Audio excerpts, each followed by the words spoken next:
کی فکرشو میکرد که یک روز من و شما اینجا خونه نشین بشیم گوشه گیر بشیم، اونم منی که نقلی مجلس بودم همه جا میبردندم حالا باید بشینیم اینجا هیچ کسم به سراغمون نیاد،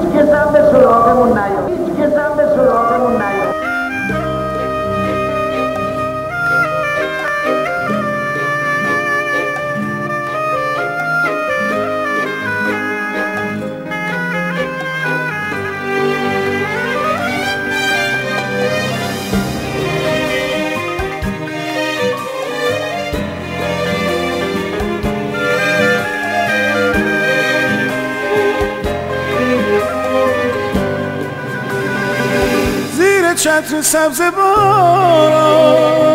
برگ لرزان درختان آید به یادم دوباره کوچه باغ پرسه‌هامان می تراوید از نگاه شور و شرم کودکانه می سرودم زیر باران از نگاه تو ترانه اگر از آن همه شوق و آرزو مانده در قلب تو هم بگو زمزمه کن همه را به گوش من تا بگیرم بوی باران گل همیشه بهار من بیا با گل خنده کنار من بیا تا همه هستیم از حضور تو گل کند همچون بهاران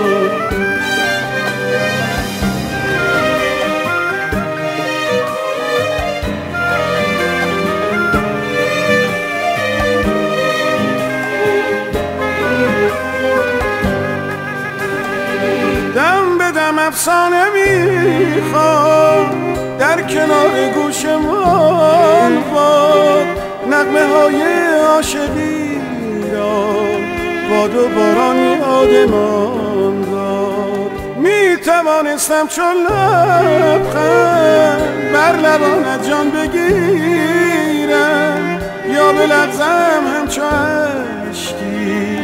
کنج لبهایت بمیرم اگر از آن همه شوق و آرزو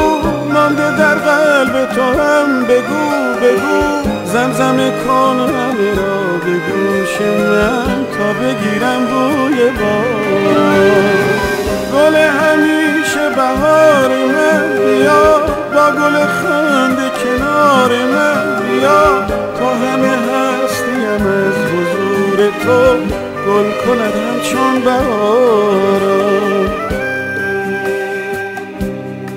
در دل شب دیده بیدار من بیند آن یاری که دل را آرزوست